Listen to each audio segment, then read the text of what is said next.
Urgent Raiders fan! Look at what just happened. Nobody saw this coming, huh? But first, make sure to subscribe to the channel because we bring you daily videos with the latest your team news, and don't forget to turn on notifications so you don't miss anything. Raiders predicted to trade back into first round for record setting. The Las Vegas Raiders entered the offseason with a massive upgrade needed at the quarterback position, but general manager John Spytek fixed that problem almost immediately. Now with Geno Smith under center, many are worried about the lack of pass-catching options that the Raiders have for the veteran signal caller. Tight end Brock Bowers showed that he was a generational talent during his rookie season, and wide. Receiver Jakobi Meyers made massive strides en route to his first 1,000-yard receiving season last year. However, both Trey Tucker and Michael Mayer have been underwhelming through 2 NFL seasons, and the offense could benefit from more high-end speed on the outside.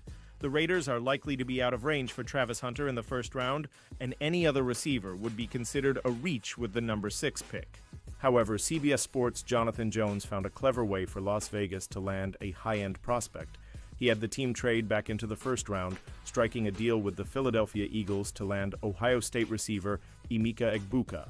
Howie Roseman is always willing to make a deal, and he slides back 5 spots here, Jones wrote. The Raiders have to get pass catchers, and they'd be stoked if a pros pro like Egbuka is here waiting for them. Egbuka became the Buckeyes' all-time receiving yards leader last season, and he won a national championship under new Raiders offensive coordinator Chip Kelly. Not only would he have a head start on the offense, but he would be the perfect fit for Las Vegas and well worth mortgaging another pick for. Pausing this news, just to say that if you want YouTube to keep recommending the latest Raider Nation news to you, it's very important that you leave a like on this video. Thanks. Now let's get back to the news. Trade idea has Raiders land 1,000-yard WR with blistering speed. The Las Vegas Raiders could be in the wide receiver sweepstakes in the 2025 NFL Draft, but in an underwhelming class, the team may want to explore more veteran options. Jameson Williams finally emerged as an impact player for the Detroit Lions last season after an underwhelming start to his career due to suspension and injury. The former first-round pick had 58 catches for 1,001 yards, and his game-breaking speed was on full display as he was the only wide receiver with over 50 catches to average over 17. 0 yards per catch. The Raiders have a deep threat in Trey Tucker, but he's not on the same level as Williams. The former Alabama star has become an important part of the Lions offense, but Sports Illustrated's Albert Breer recently reported that there's a belief that he could get traded. Brian Diardo of CBS Sports listed the Raiders as one of the best fits for Williams if he were to get traded. Las Vegas needs a receiver, so adding Williams would make a lot of sense for Pete Carroll's team, Diardo wrote. Williams would be another new weapon for a Raiders offense that traded for QB Geno Smith this offseason and is also expected to add Ashton Jeanty with the number 6 overall pick in the draft. Las Vegas has more work to do as far as building their offense, but adding Williams and Jeanty over the next week would certainly be a good start. What would Williams cost in a trade? Williams was one of the most highly touted wide receivers in college football in 2021 before a torn ACL hurt his draft stock. He still managed to be a top 15 draft pick, but he hasn't necessarily lived up to his draft status. He was productive last season, but he missed 11 games as a rookie. In his second year, he was suspended for 4 games for violating the NFL's gambling rules. These are factors that could affect his trade value. The Lions aren't likely to get a first-round pick back for him. The best they might be able to do is a third-round pick. That could be an appealing price for the Raiders. They'd get an explosive, young wide receiver with 2 more years under team control. A third-round pick isn't too much of a risk if that's the price. Raiders possibility for Tetairoa McMillan. The Raiders have a few big needs on their roster, but wide receiver is certainly high on the list. Jakobi Meyers is a good player, but he's on an expiring contract and is better suited as a number 2 wide receiver. Unfortunately for the Raiders, there may not be a wide receiver worth taking at number 6.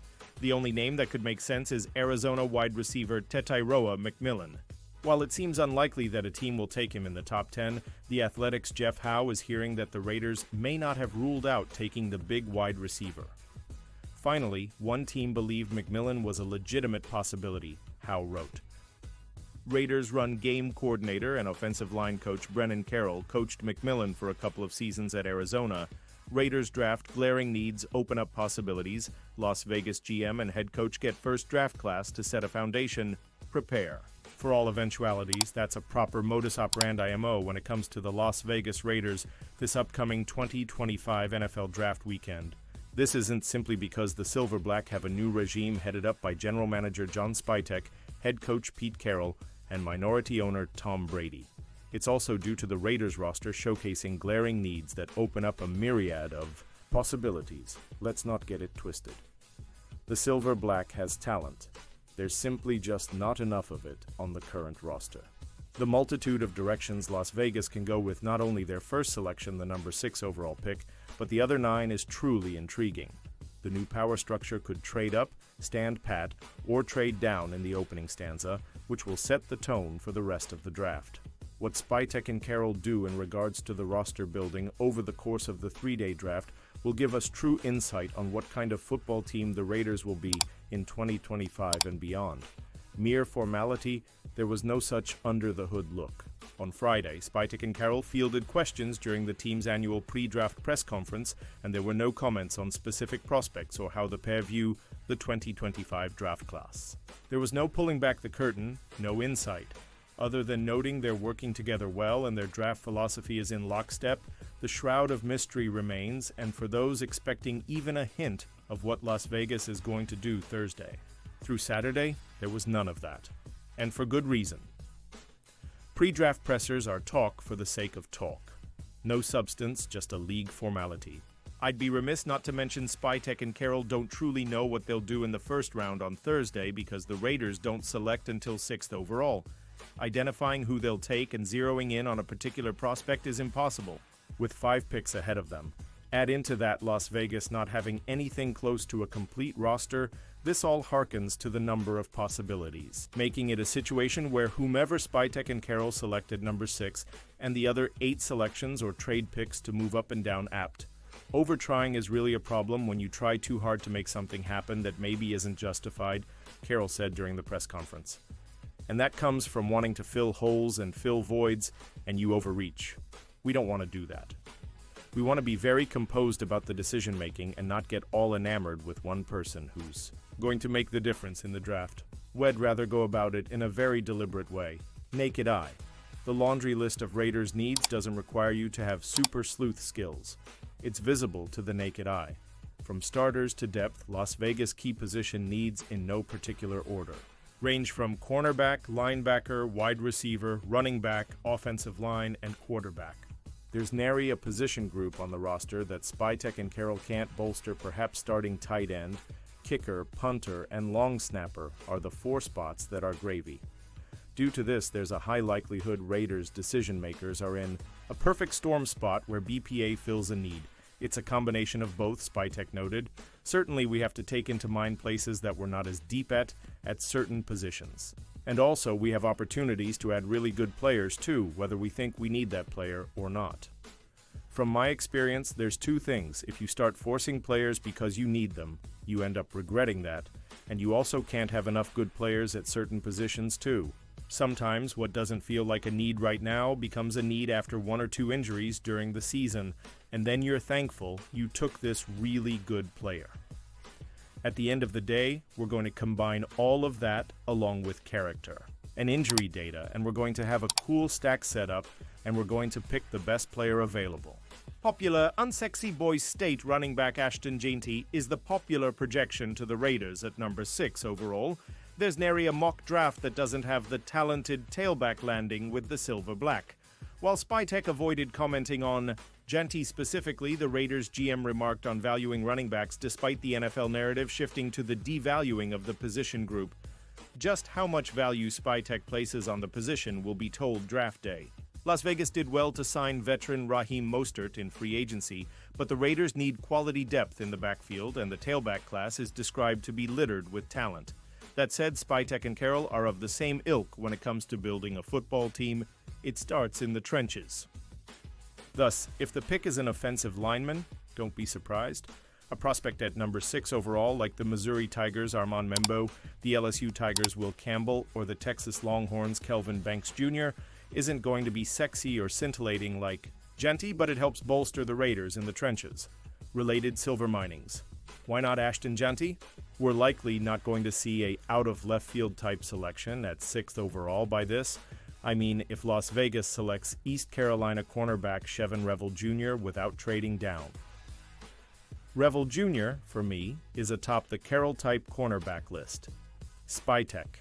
Carroll and co. will be eagerly awaiting what happens in front of them, and when the Raiders are on the clock, the excitement begins. Unless the team trades up or down, of course. Speaking of, I think things will get truly interesting if the Raiders stand pat at number 6 and Colorado quarterback Shedder Sanders is available. Minority owner Tom Brady has a close relationship with the prospect and has been mentoring him.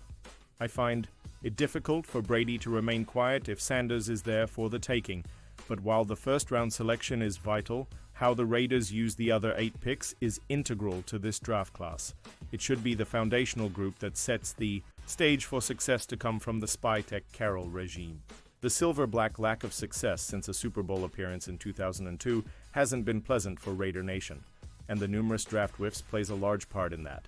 If this new brain trust is intent on changing a moribund course, they'll not only need to draft properly, but coach and develop the prospects into contributors. Can the Raiders pick prospects properly, and do they have the coaching staff in place to develop them? We'll find that out soon enough. And now, Raiders fan, I want to hear from you. What's your opinion on this? Drop your thoughts in the comments. I don't know if you know this, but your opinion matters a lot for Raiders. I'll be back any moment with more Raider Nation news.